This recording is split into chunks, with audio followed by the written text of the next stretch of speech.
Golden Trail is back, and we're heading to America for two epic races, Pikes Peak Ascent and Mammoth Lakes 26K.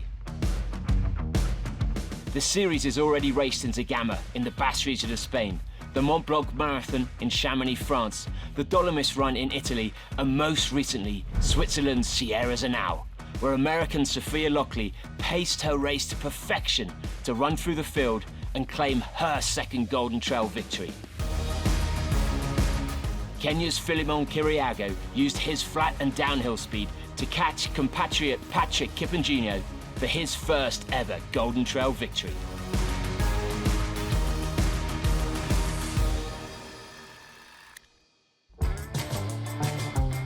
The fifth race in the series is Pikes Peak Ascent in Manitou Springs, Colorado.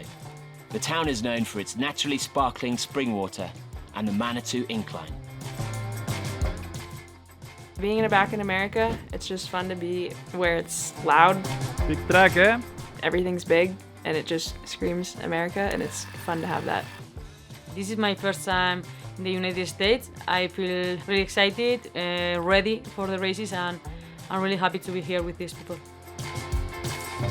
Pikes Peak Ascent climbs a massive 2,382 meters in only 21 kilometers, reaching a height of 4,300.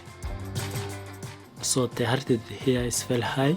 If I suffer, behind me also is suffering. What determine only strong mind can win. So I'm really good in the uphill, and I don't know what will happen because it is a very high altitude, but we'll push it. The altitude at that height can be devastating and feels like having a local grizzly squatting on your chest. It's my first time here in the US, and I'm really enjoying it. But I am also a bit scared. Scared about the altitude, scared about the course. I come from an injury. It's my first race of the Golden this year. Last year with the altitude, I suffered a lot. Now I know what is running in 4,000 elevation.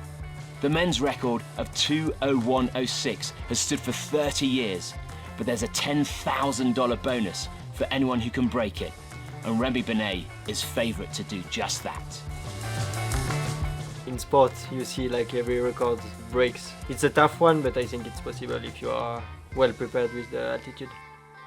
This year for the Pikes Peak Ascent, I am more ready than last year because I really train with the altitude at home in the hypoxic chamber, and then I come 1 week earlier than last year to really run on the 4,000 peaks around Colorado, so I am ready to go faster than last year.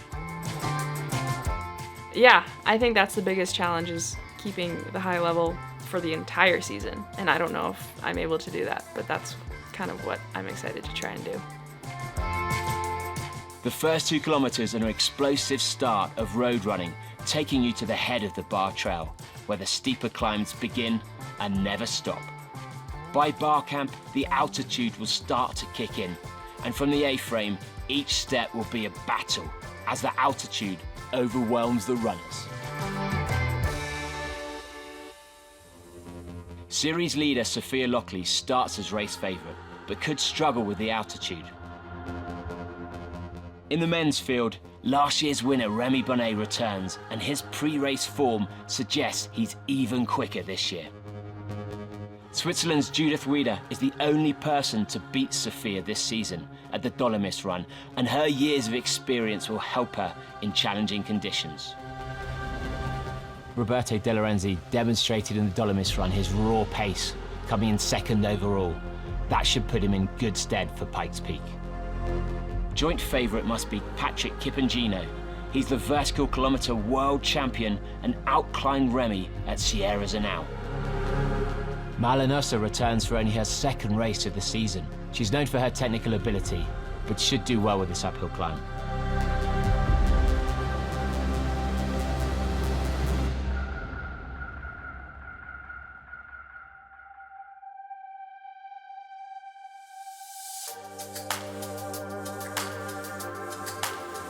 So yeah, we wake up really early at 4 a.m. to eat breakfast, and I directly look at the sky was clear. And then I look on the right, the summit was a bit snowy, but not much. From there I thought to myself that I will go for the record. I saw the snowy mountain and I was like, I really hope we're not going there. Not because it was snowy, but because it was really far away.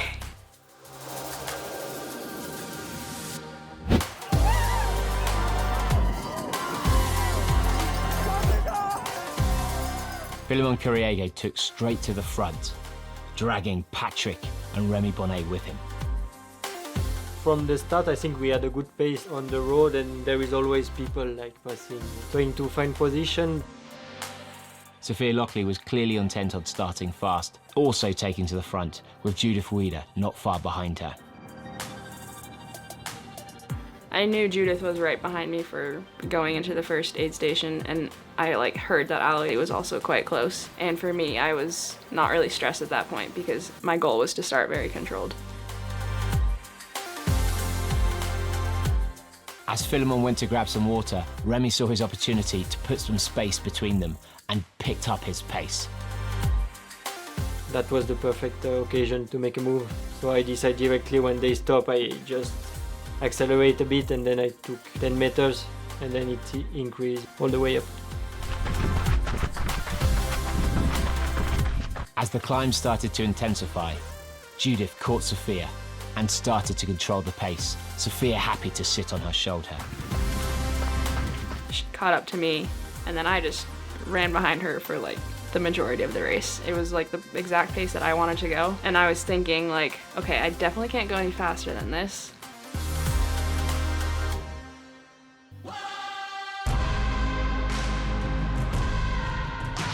Daniel Sands was looking strong, with Eli Hemming behind him.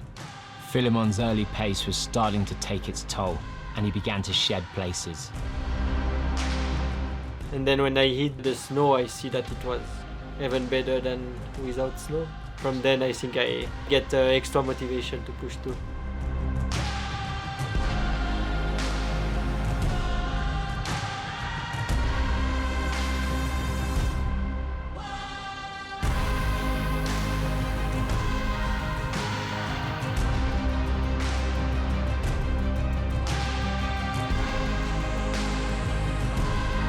By the 8K mark, Judith and Sophia were still locked together, with former winner Ali Mack only 30 seconds behind.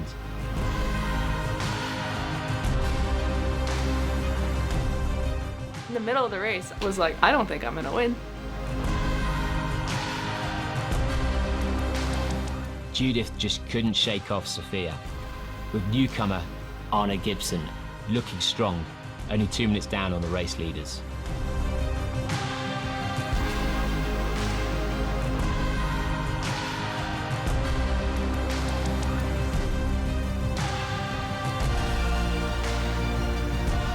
With the record in mind, as the men reached the high altitude, Remy increased his pace one more time, building a 3-minute lead over Patrick.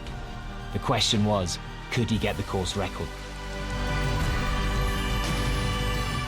Don't do too much because then up there it will be hard, so I decided just to follow my rhythm until the last 3 miles. Daniel Sands was starting to struggle with the altitude. The same could not be said for Eli Hemming, who was growing in strength. Philemon now a distant memory of the top 10.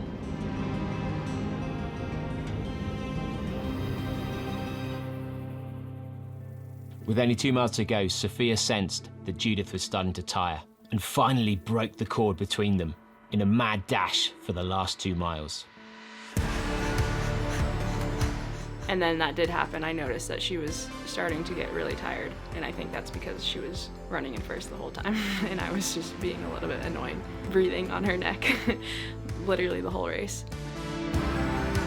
Anna Gibson was keeping her composure and was now up to 3rd place, with Spain's Marlen Ossa now in 4th. Sara Alonso chasing her down.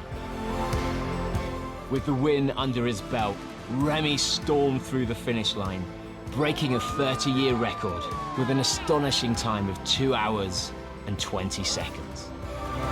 I knew that it was possible if I had the best day of my life. Yeah, I'm really proud and really happy to put my name on it. Patrick held on to 2nd, 4 minutes behind him. Eli Hemming in 3rd in 2:07. American runner Seth DeMoore was in 4th, with mountain running legend Joe Gray battling for 5th.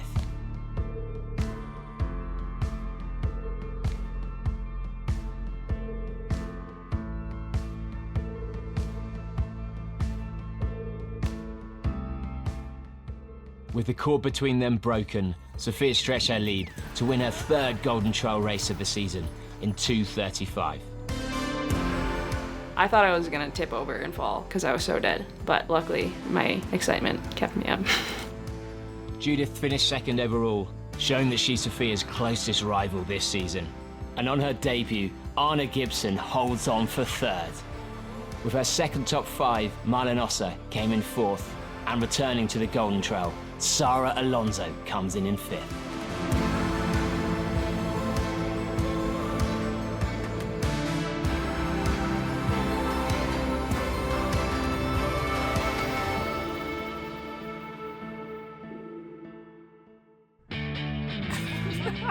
Racing over for 6 days, it's time for the Golden Trail to go on tour. And that means running, exploring, and a little bit of fun.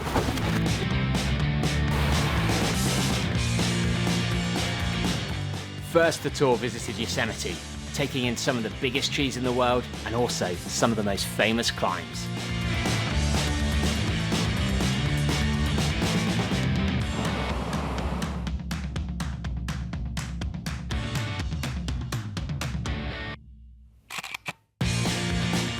There's nothing tired legs love as much as a hot springs, and Mammoth ones are free and beautiful.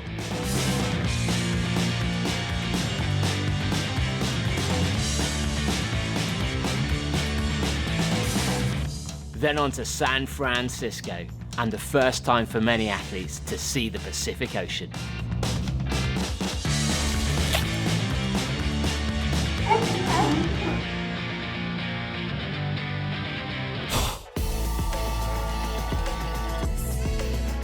Coming up, Golden Trail takes on Mammoth Lakes 26K, and the battles continue.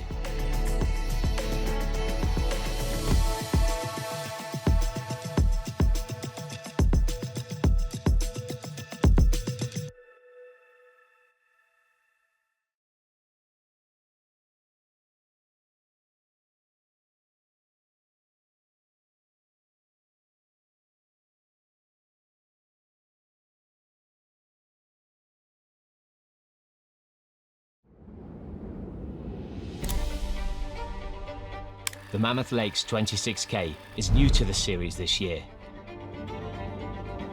What's really unique is that it's still quite wild. We're surrounded by national parks, national forests, so there's a lot of protected areas, and with that you have the natural fauna and animals. It's a looped course with 1,200 meters of climbing, with a peak of 3,350 meters, so again, altitude could be a factor. It's good to have races like this where it's not technical at all and you can run really, really fast.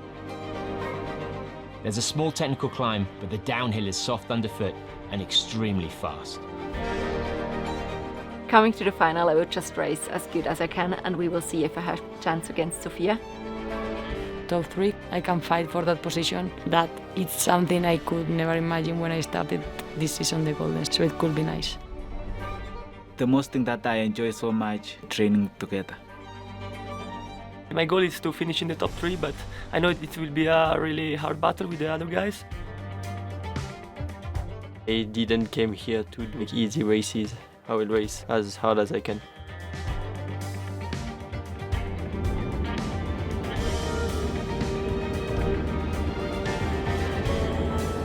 Another fast start, but this time the sprint's 6 kilometers long before they take on the Dragon's Back for the bulk of our climbing. From the peak, it's 10 miles to the end, all fast, where they'll be holding on for dear life, hoping to cross that line first. Bristling with confidence following his Sierra Zanal win, Filimon Kiriago has the pace and downhill aggression to win here and starts as race favourite. Mammoth local Dani Marino returns to the Golden Trail. She knows the trails extremely well and is likely to make up places on the downhill. Remy Bonnet should be ahead of Filimon at the peak, but does he have the top-end speed to hold him off until the finish line? With a half marathon time of 1:11, Madalena Floria has shown she's got the climbing ability to finally reach the podium. Following a second in Mont Blanc and a third in Pikes Peak, Eli Hemming comes into Mammoth Lakes as a favourite for the podium. Judith Weider starts as clear favourite in Mammoth. She nearly won at Pikes Peak, but this time she can use her devastating downhill speed.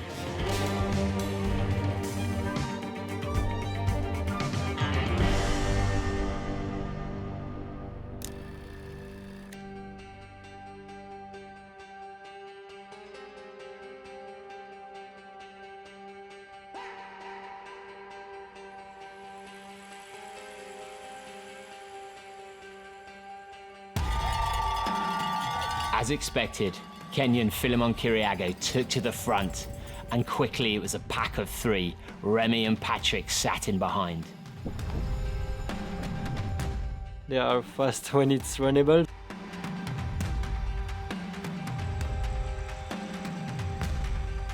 Dani Marino had been telling everyone she was going Hail Mary today, and surprising everyone, she actually led out early, showing her intent to try and win this race.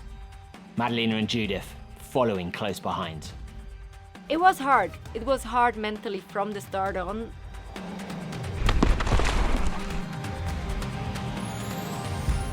As the real climbing began, Remy once again took to the front, and neither Patrick or Philemon could hold on to him.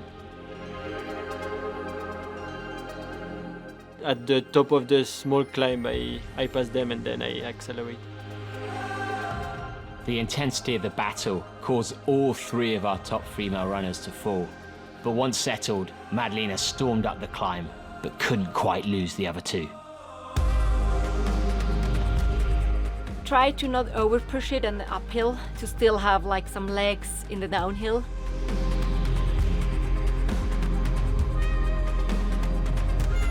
Once Remy hit the peak, the chase was on. Would Philemon be able to track him down? But Remy was looking the faster runner and started to increase the gap. And I was really motivated to show them that I can put more minutes in the downhill than in the uphill.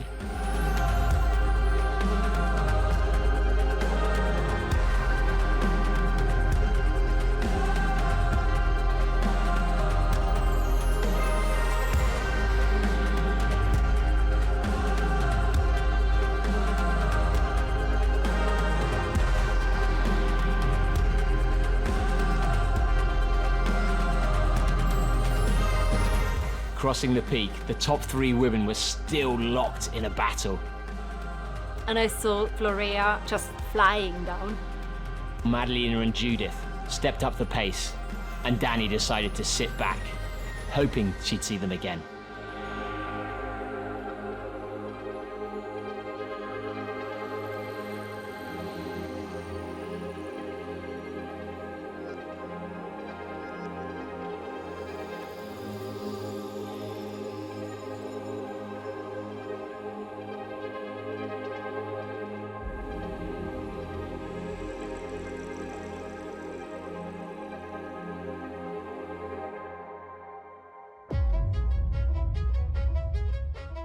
But neither Patrick nor Philemon were out of the hunt yet.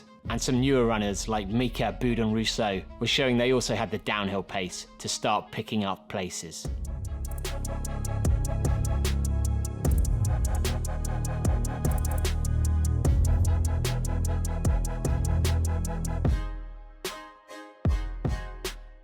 I really had to fight a lot, but I also knew that Danielle is just behind me and she is like knowing every turn on this course.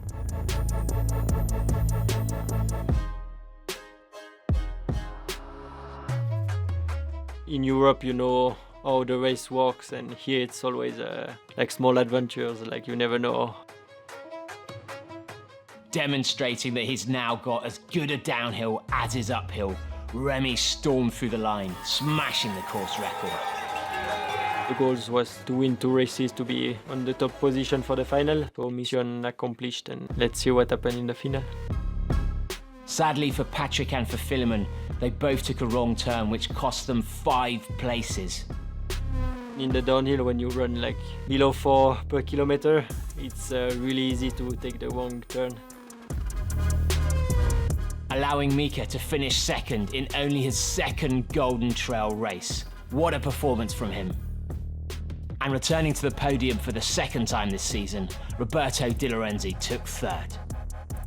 Running well on home turf, Sam Hendry comes in fourth, and Dania Sands finally returns to the top 5.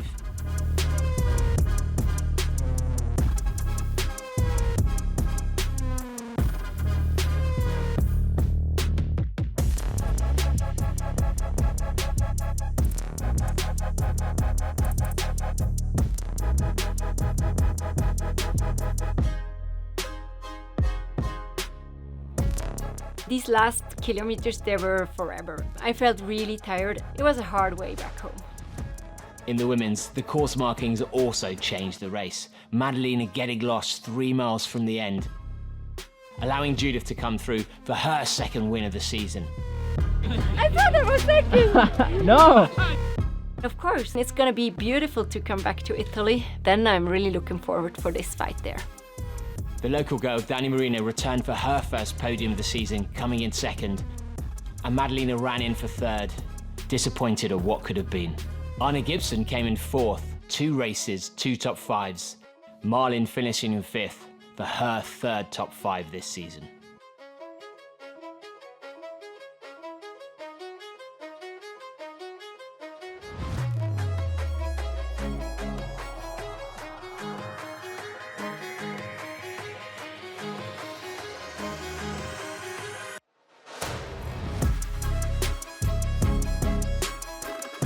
With our 6 races completed, these are our top 10.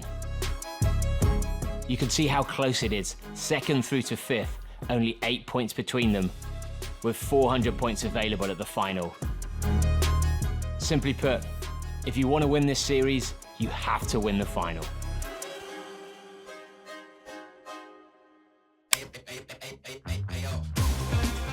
Golden Trail returns next month for the final, El Golfo del Isola.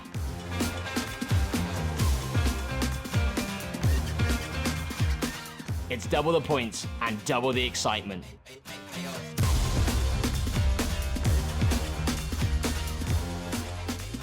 We'll see you there for the race of the season.